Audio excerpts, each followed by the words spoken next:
सुंदर सुंदर मुकुट बनाया है। मोर के पंख, फूलों के गुच्छे और रंग बिरंगे कमल उनमें सजाए गए हैं। बहुत ध्यान दें, उसमें कोई कृत्रिम श्रृंगार नहीं है, कोई कपड़ा नहीं है, कोई जड़ी का काम नहीं है। केवल सुंदर सुंदर आम्र के पल्लव, कोमल कोमल पल्लव, बौर और सुंदर पल्लव, उनके बीच बीच में गुथे हुए मयूर के पिछ और रंग बिरंगे कमल, रक्त कमल, पीत कमल, नील कमल, इनसे श्रृंगार। ये पूरे मुकुट इसी मालाओं से ही, पुष्पों से ही मुकुट बना हुआ है। और कुमुद की माला,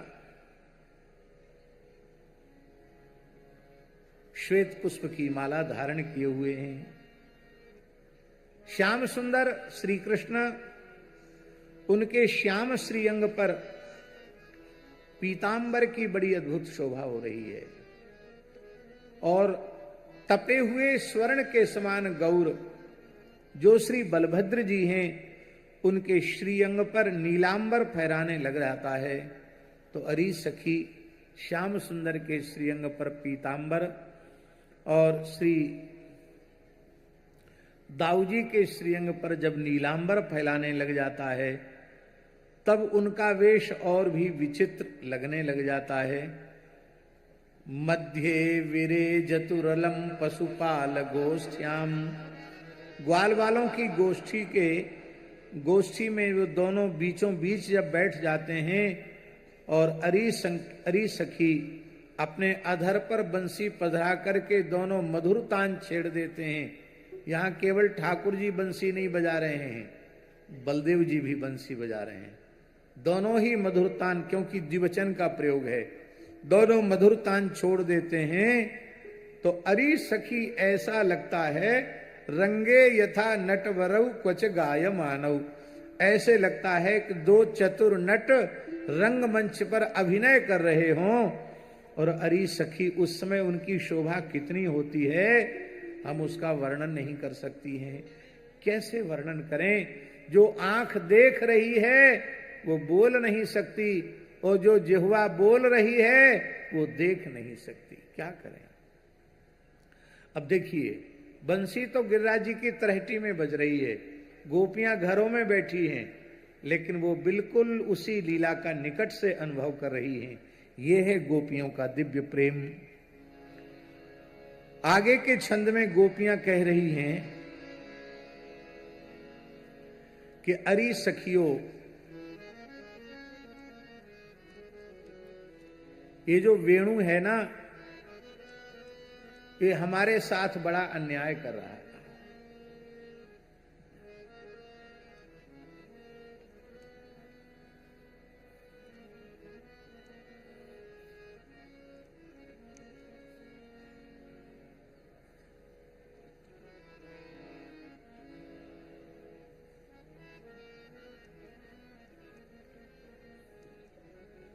ये वेणु हमारे साथ घोर अन्याय कर रहा है। अन्याय क्या है?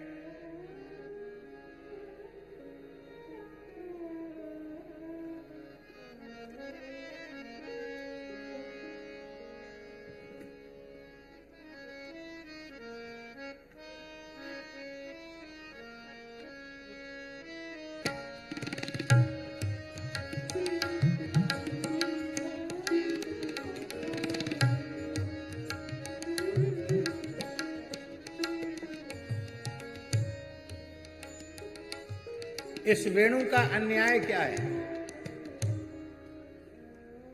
इस वेणु का सबसे भारी अन्याय ये है,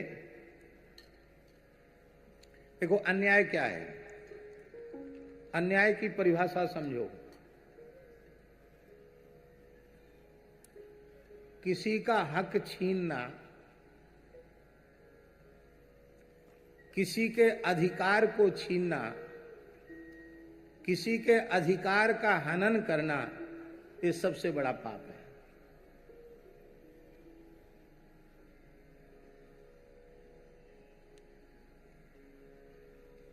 विषय दूसरा हो जाएगा, इसलिए हम उस विषय को छेड़ना नहीं चाहते हैं। लेकिन फिर भी मन में बात आ गई है तो संक्षेप में कह देते हैं। हमारे वैदिक हिंदू सनातन धर्म का सबसे बड़ा वैशिष्ट्य है कि वर्णाश्रम व्यवस्था को मानने वाले लोग कोई भी किसी के अधिकार को छीनते नहीं, अधिकार का हनन नहीं करते। यही सनातन धर्म की विशेषता है। इसलिए यह संस्कृति अनंत काल से जीवित है और अनंत काल तक जीवित रहेगी।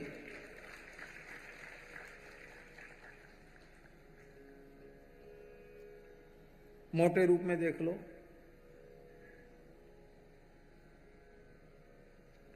हजार 2000 साल के इतिहास में भारतवर्ष ने कभी किसी देश पर कब्जा किया हो,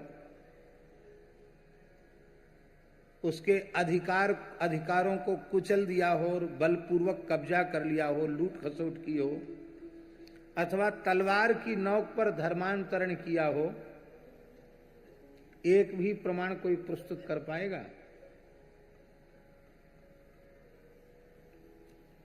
और वैदिक हिंदू सनातन धर्म के अतिरिक्त जितनी परंपराएं हैं, उनका पूरा का पूरा इतिहास उठाकर देख लो, चाहे मुसलमानों का इतिहास उठाकर देख लो, यहूदियों का देख लो, पारसियों और इनका ईसाइयों का देख लो, जितने भी हैं, अब उनका अलग अलग नाम क्या लेना। लेकिन यहां किसी ने किसी के अधिकार का हनन नहीं किया।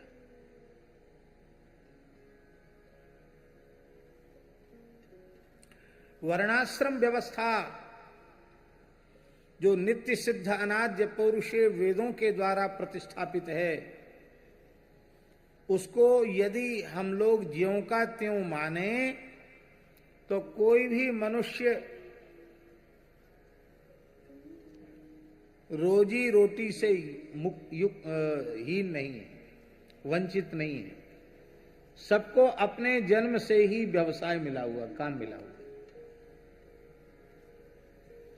कोई व्यक्ति बेरोजगार नहीं हमारे यहां। ये समस्या कब पैदा हुई? जब आपका अधिकार हमने छीन लिया और हमारा अधिकार आपने छीन लिया। यही द्वेष का, कलह और क्लेश का कारण बना।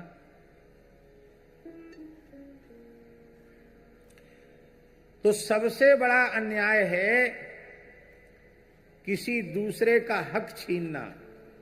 ये बहुत बड़ा पाप है। गोपियां कहती हैं ये बहुत बड़ा पाप कर रहा है वेणु, हमारा हक छीन रहा है। ये श्याम सुंदर की जो अधर सुधा है, अधरामृत है, ये संपत्ति तो हमारी है। हम श्याम सुंदर का अधर सुधारस पिए, पर ये पुरुष जाति का होकर भी और श्याम सुंदर के अधर सुधारस को पी रहा है। हम तो क्षमावती हैं, चलो थोड़ा मोड़ा पी जाए, 2-4 बूंद, कोई बात नहीं। ये तो ऐसा चिपक गया है श्याम सुंदर के अधर से, लगता है पूरा का पूरा अधरामृत यही पी जाएगा, हमारे लिए एक बूंद भी नहीं छोड़ेगा। ये बहुत इसका अपराध है, अन्याय है। इसलिए कोई गोपी कहती है इस बंसी को तोड़ मरोड़ के जमुना जी में डाल दो, कोई कहती आग में जला दो, कोई कहती चोरी कर लो इस बंसी की। ये सारी समस्या की जड़ यही है। और कोई गोपी कहती है कि हम लोग नाकाबंदी करके घेर कर श्याम सुंदर को और बलपूर्वक उनसे बंसी छीन लें, और जब वो हाहा खाएंगे, गिड़गिड़ाएंगे, तब कुछ शर्तों के साथ इसको वापस करेंगे। इतनी ही देर बजाओगे, इसी समय बजाओगे, बार बार बजाओगे नहीं। और इसके बाद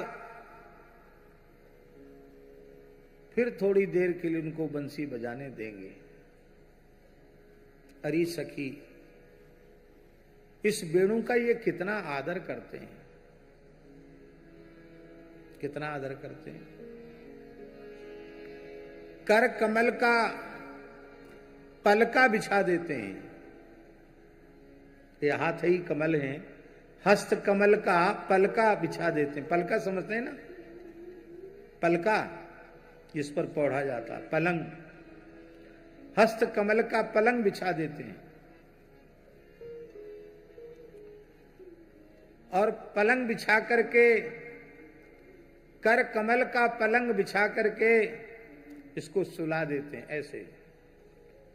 फिर इसको तकिया क्या लगाते हैं, अपने अत्यंत कोमल लाल लाल होठों की तकिया लगा देते, अधर की तकिया लगा देते हैं। ये ठाठ से अधरों की तकिया लगा के पौड़ जाता है और फिर अपनी कोमल कोमल उंगलियों से इसके छिद्रों को दबाते हैं, तो ऐसे लगता है मानो इसकी चरण सेवा कर रहे हैं। जैसे कोई सो जाए अपना पूज्य, तो हम उसके धीरे धीरे पैर दबाते हैं। अरे लक्ष्मी जी जिनके चरण दबाती हैं, वे उन श्याम सुंदर से ये वेणु अपने पैर दबाता है। उंगलियों से छिद्र दबाते हैं तो लगता है पैर दबा रहा है। तो अरे सखी, इसलिए इसका अहंकार बहुत अधिक बढ़ गया है। तरह तरह के भाव गोपियों ने वर्णन किए और अंत में गोपी कह रही है, अरे सखियो देखो, अब वेणु की निंदा तो हमने बहुत कर ली।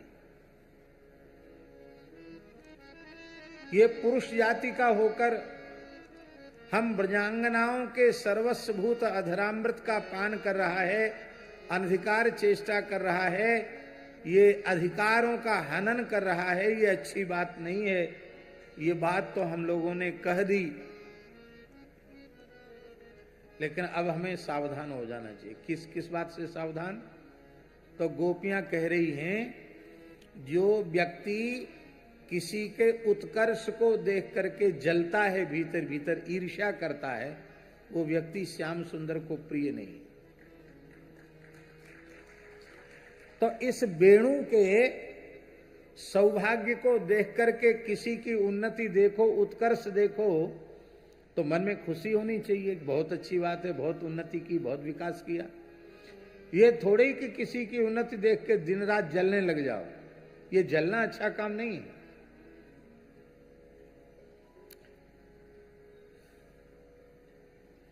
जलना नहीं चाहिए।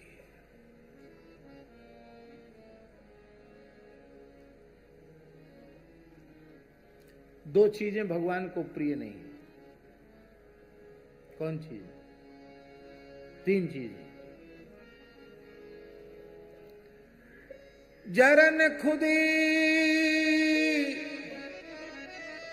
रघुनाथ के, मन नाहि सुहाती, जाके जी अभिमान है, ताकि तोरत छाती।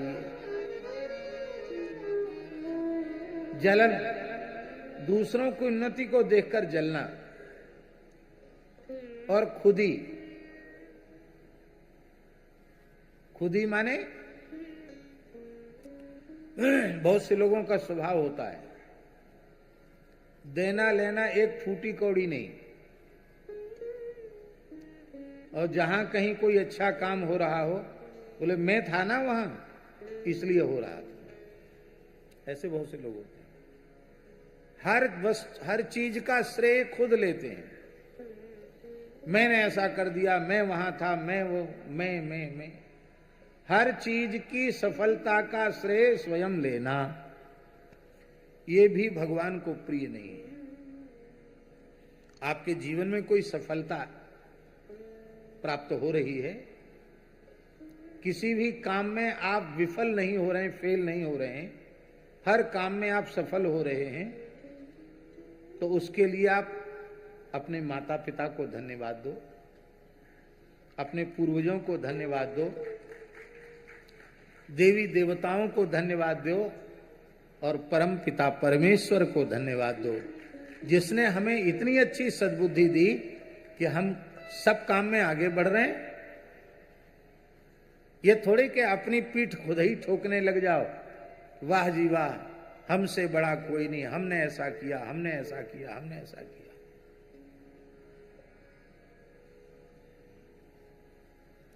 हमारे महाराज जी कहते थे, किसी कंजूस ने किसी एक श्रीमंत व्यक्ति को थोड़ी सिपाड़ी जानते ना, सिपाड़ी सरोता से कुतर के खिला दी। वो तो हमेशा ही पान सुपारी चबाते रहते थे, तो वह व्यक्ति जब मिलता तभी कहता, कहो सुपारी कैसी है, मानो जीवन भर वही सुपारी मुंह में रखी हो। कब की गई, घुल गई, लेकिन जैसे एक बार सुपारी क्या खिला दी, जीवन भर के लिए सुपारी हो गई। खुद श्रेय मत लो, अपने से बड़ों को श्रेय दो। खुद श्रेय लेने से कर्तापने का अहंकार पुष्ट होगा, और कर्तापने का अहंकार पुष्ट होगा तो बिना बुलाए सभी दोष आ जाएंगे। सारे दोषों की जड़ अभिमान है, बिना बुलाए सारे दोष आ जाएंगे। अहम शून्य होकर के काम करो। अच्छा एक बात बताओ, चाहे जितने आप शक्ति सामर्थ्यवान बुद्धिमान हो, भगवान की जो चेतना है थोड़ी देर के लिए डगमगा जाए, फिर देखो आप क्या कर सकते हो।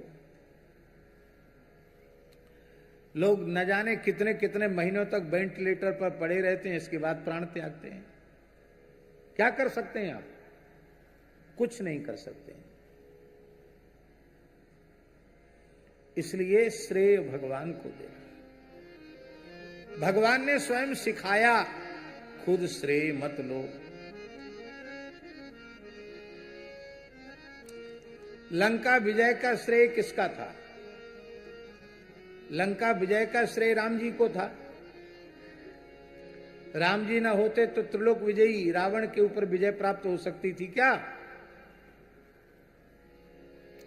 राम जी ने लंका विजय की, लेकिन राम जी जब अयोध्या आए तो लंका विजय का श्रेय उन्होंने स्वयं नहीं लिया, बंदर भालुओं को दे दिया। इनके कारण लंका में विजय हुई। राम जी क्या बोल रहे हैं? ये सब सखा सुनहु मुनि मेरे, ये सब सखा सुनहु मुनि मेरे, ये सब सखा सुनहु मुनि मेरे, ये सब सखा सुनहु मुनि मेरे, भय समर सागर कहूँ बेरे, भय समर सागर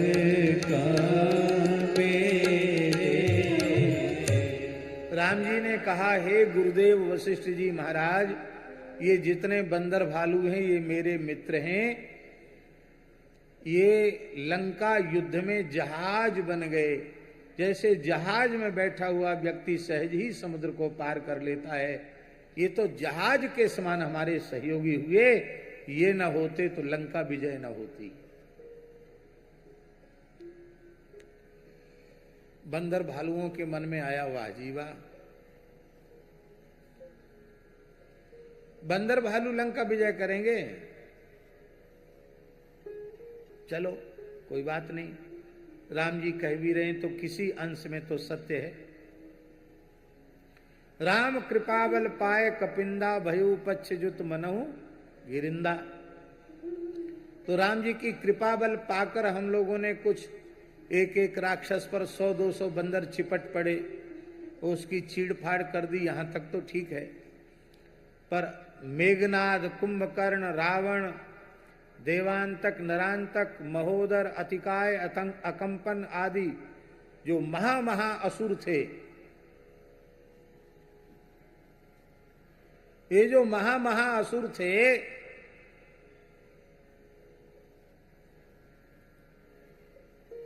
ये जब युद्ध के मैदान में आए तो इनके डर के मारे हम सब भाग रहे थे दसों दिशाओं में। ये तो हमको ही समाप्त कर देते। तो इन प्रधान असुरों का संहार तो राम जी ने किया, तो लंका विजय का श्रेय तो राम जी को है, पर ये पूरा श्रेय हमको क्यों दे रहे हैं? ये बंदर सोच रहे थे, बंदर भालू। भगवान उनके मन की बात जान गए। भगवान ने कहा, यदि तुम ये सोच रहे हो कि बड़े बड़े असुरों का वध मैंने किया, उसका श्रेय मुझे है, नहीं, मुझे नहीं है, तब किसको है? गुरु वशिष्ठ कुल पूज्य हमारे, गुरु वशिष्ठ कुल पूज्य हमारे, इनकी कृपा दनुज रण मारे, इनकी कृपा दनुज रण मारे। ये हमारे गुरु वशिष्ठ जी हैं, हमारे कुल पूज्य हैं। ये जो यहाँ बैठे बैठे माला फेर रहे थे, इनके आशीर्वाद से सब समाप्त हो गए, मैंने कुछ नहीं किया। ये राम जी अपने चरित्र के माध्यम से हमको सिखाते हैं, निर्भर हो जाओ, श्रेय का, सफलता का भार अपनी खोपड़ी पर लादे मत डोलो, तुम निर्भर हो जाओ, अहम शून्य बन जाओ।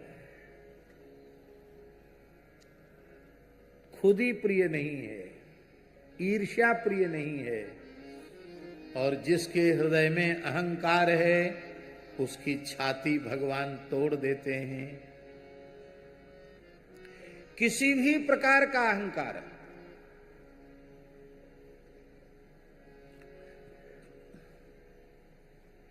द्वारिका लीला में सुदर्शन चक्र को अपने बल का, अपने तेज का अहंकार, सबको जला के खाक कर सकता हूं, मुझसे प्रचंड शक्ति और किसी में नहीं है। ये सुदर्शन चक्र में अहंकार हो गया। गरुड़ जी में अपने वेग का अहंकार हो गया, हमसे तेज कोई उड़ नहीं सकता, चल नहीं सकता।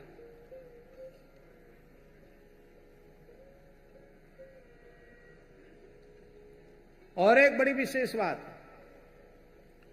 द्वारकाधीश भगवान श्री कृष्ण की पटरानियों में से सत्यभामा जी को रूप का अहंकार हो गया कि 16,108 रानी पटरानी में सर्वाधिक रूपवती मैं ही हूं, इसलिए तो श्याम सुंदर मेरी मुट्ठी में रहते हैं, ऐसा उनको लगता था।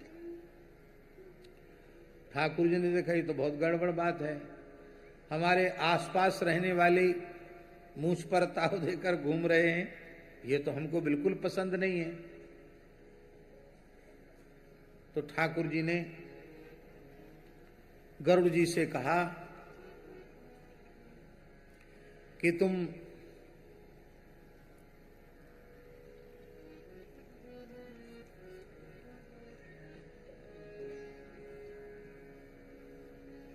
कदली वन चले जाओ, ये हिमालय क्षेत्र में है, देवभूमि है,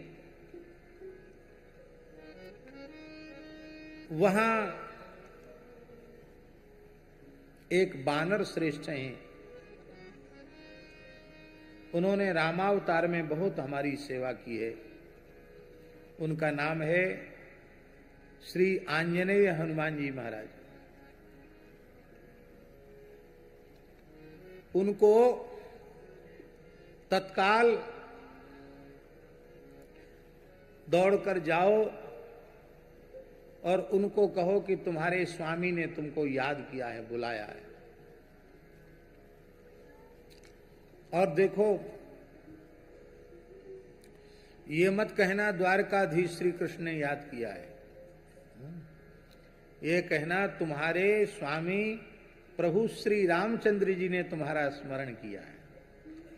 वो राम जी का, हमारे राम रूप का नाम सुनकर के ही आएंगे, क्योंकि उनमें रूपा शक्ति बहुत अधिक है।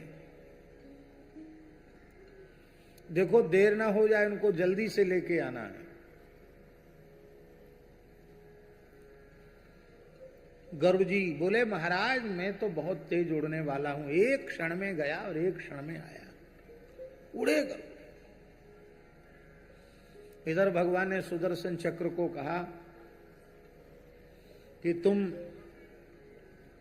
द्वारिका का जो मुख्य द्वार है उस पर पहरेदार बन के रहो, बिना मेरी आज्ञा के कोई भी भीतर प्रवेश न करे। जो आज्ञा, अरे हवा भी प्रवेश नहीं कर सकती, दूसरा कोई क्या प्रवेश करेगा। खड़े हुए सुदर्शन चक्र।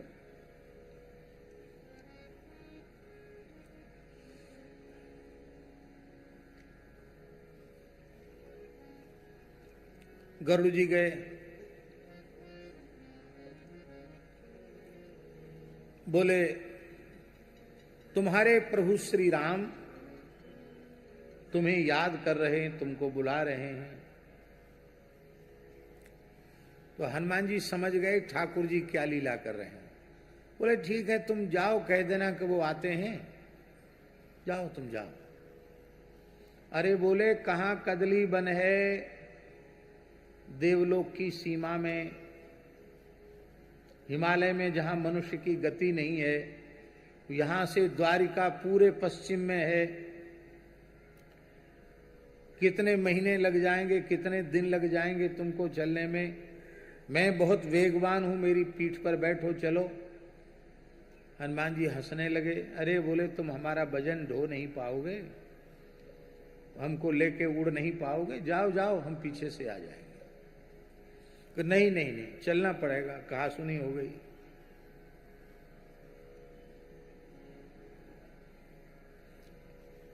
तो हनुमान जी ने देखा कि ज्यादा ही पीछे पड़ रहे हैं, तो अपने बाएं हाथ से ऐसे कर दिया।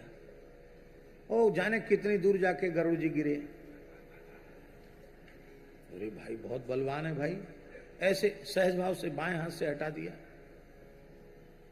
मन में सोचे इससे झगड़ने में फायदा नहीं, 10-5 भिड़ा करके भगवान को सुनाएंगे, बहुत ऐसा है, वैसा है, तैसा है। इधर हनुमान जी चले। मनोजवम मारुत तुल्य वेगम, मन के समान वेग है, वायु के समान गति है। हनुमान जी तो तत्काल पहुंच गए द्वारिका। सुदर्शन चक्र मिले, गए, द्वार छोड़ो, मैं भीतर जाऊंगा प्रभु के पास। अब प्रभु की ही आज्ञा है, नहीं जा सकते, बिना पूछे कोई भीतर नहीं घुस सकता। अरे बोले देखो विलंब मत करो, भगवान ने ही हमको बुलवाया है, व्यर्थ की बातें मत बनाओ, अभी जलाकर भस्म कर दूंगा। ज्यादा 3, 2, 5 सुदर्शन चक्र करने लगे। हनुमान जी ने उनको भी बाएं हाथ से पकड़ा, मुंह खोलकर गाल में रख लिया, उनको चक्र को भीतर रख लिया। भीतर गए तो ठाकुर जी ने कहा सत्यभामा से कि देखो तुम बहुत रूपवती हो, जल्दी से जानकी जी का स्वरूप बना लो, क्योंकि हनुमान जी को मुझे राम रूप में दर्शन देना है, तो तुमको जानकी बनना पड़ेगा, तुम सीता जी बन जाओ। सत्यभामा जी बोली सीता जी क्या है मेरे सामने सुंदर, और अधिक सुंदर बन जाऊंगी, अभी सीता बनती हूं। सीता बन गई। तो श्री हनुमान जी ने दर्शन किया, राम जी के चरणों में तो प्रणाम किया, जानकी जी के चरणों में नहीं किया। और थोड़े घूर कर देखते हुए कहा कि प्रभु समझ में नहीं आता है, आज माता जी कहां चली गई?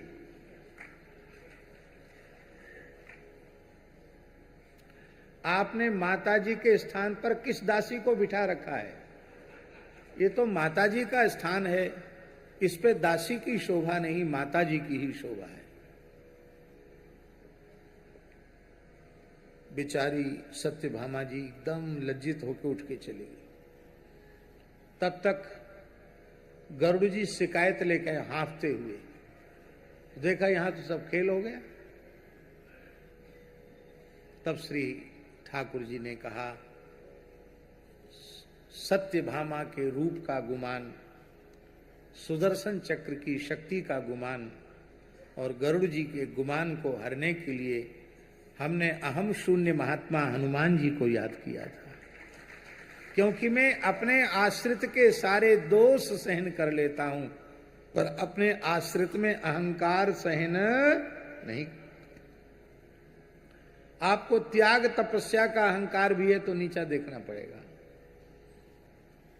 किसी भी प्रकार का अहंकार, आपको अपनी भक्ति का अहंकार है तो भी आपको नीचा देखना पड़ेगा। किसी भी प्रकार का अहंकार नहीं होना चाहिए। तो गोपियां कह रही हैं, इस बांसुरी की प्रतिष्ठा को देखकर ईर्ष्या करना, अपने में अहंकार करना, अपने को बहुत विशेष समझना, ये तो ठाकुर जी को प्रिय नहीं है। तब क्या करें? बोले अब इसकी निंदा तो हो गई, अब प्रायश्चित करें। क्या करें? बोले अब इसका गुणगान कर लें। अभी तक इसकी निंदा कर रही थी, अब इसका गुणगान कर लें। आगे के छंद में गोपियां गुणगान कर रही हैं वेणु का।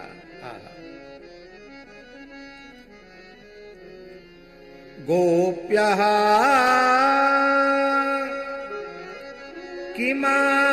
किमाचरदयम् कुशलम् स्म वेणु दामोदराधर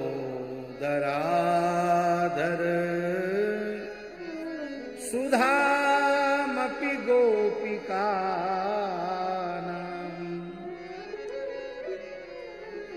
भुङ्क्ते यदवशिष्टरसं हृदिन्यो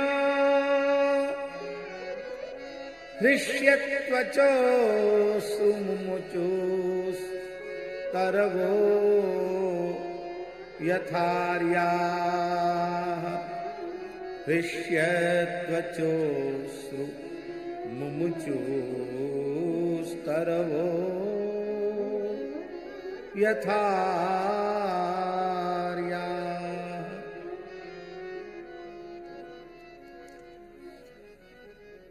आहा, अरे सखियों, पुरुष जाति का होने पर भी इस वेणु ने कौन सा पूर्व जन्म में कठोर साधन किया था, भजन किया था, जिसके प्रभाव से यह इस जन्म में वेणु बना, बंसी बना। और जो अधर सुधारस हम ब्रजांगनाओं का सर्वस्व है, उस अधर सुधारस का ये अकेले ही पान कर रहा है। देखिए वेणु क्या है? स्कंद पुराण के अनुसार, स्कंद पुराणोक्त श्रीमद् भागवत महात्म्य के अनुसार, स एव सा ससई वास्ति वंशी तत्प्रेम रूपिका। भगवान व्यास कह रहे हैं, स एव सा, राधा एव कृष्ण, कृष्ण एव राधा, और तयोः प्रेम रूपिका वंशी। राधा कृष्ण का प्रेम ही वंशी है, वेणु है। युगल का प्रेम ही वंशी है। हमारे वृंदावन में रसिक त्रिवेणी के 3 आचार्य हुए हैं। अनन्य रसिक नृपति श्री स्वामी हरिदास जी महाराज, साक्षात श्री ललिता जी के स्वरूप, श्री हरिराम जी व्यास जी महाराज साक्षात विशाखा सखी के स्वरूप, और महाप्रभु श्री हित हरिवंश चंद्र जी महाराज जिन्होंने राधा वल्लभलाल जी को पधराया, वंशी के स्वरूप। और एक और बंसी अली जी प्रकट हुए हैं। वो कहते ये महाप्रभु हरिवंश जी ठाकुर जी की वंशी के अवतार हैं और बंसी अली जी प्रिया जी की वंशी के अवतार हैं, ऐसा कहा जाता है। दिल्ली में उनका स्थान है, बहुत बड़े रसिक आचार्य हुए।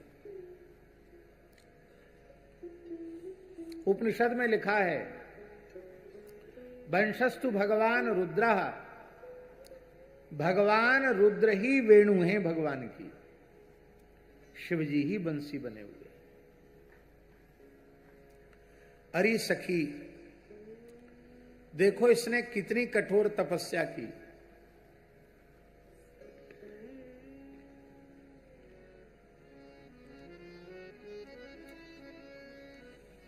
क्या तपस्या की इस बंसी ने, वेणु ने? पहले गांव नगर छोड़ा, जंगल में पैदा हुआ, वेणु वन में ही उत्पन्न होता है। फिर कितनी कठोर तपस्या की, ठंडी गर्मी बरसात तीनों को अपने ऊपर सहन किया, उफ तक नहीं बोला, ये इसकी कठोर तपस्या। फिर इसको धारदार हथियार से काटा गया, फिर भी इसने उफ तक नहीं किया, कुछ बोला ही नहीं। काटने के बाद फिर लोहे की छड़ को लाल लाल करके गर्म करके इसके आर पार निकाला गया, गर्म लोहे की छड़ से उसको दागा जाता है। इसके भीतर भी कुछ रहने नहीं दिया, सब जला दिया, भीतर से कुछ नहीं रह गया। इतना पर ही रुके नहीं, फिर इसमें छेद किए गए, छिद्र किए गए। कितनी कठोर तपस्या है इसकी। इसी तरह से जो साधक गांव को, नगर को अर्थात संसार को छोड़कर किसी पवित्र वन का आश्रय लेता है, वृंदावन का आश्रय लेता है और वहां रहकर कठोर तप करता है, ठंडी गर्मी बरसात सहन करता हुआ भजन में लगता है, बड़े से बड़े कष्ट को, विपत्ति को कोई काटे पीटे मारे छेदे कुछ नहीं बोलता है, और इसके बाद विरह की सलाका से अपने हृदय को भी जला करके, अंतः के मल को जलाकर भस्म कर देता है। फिर उसमें छिद्र भी बनाए जाते हैं। जब इतना सब हो जाता है और जब भीतर से एकदम खाली हो जाता है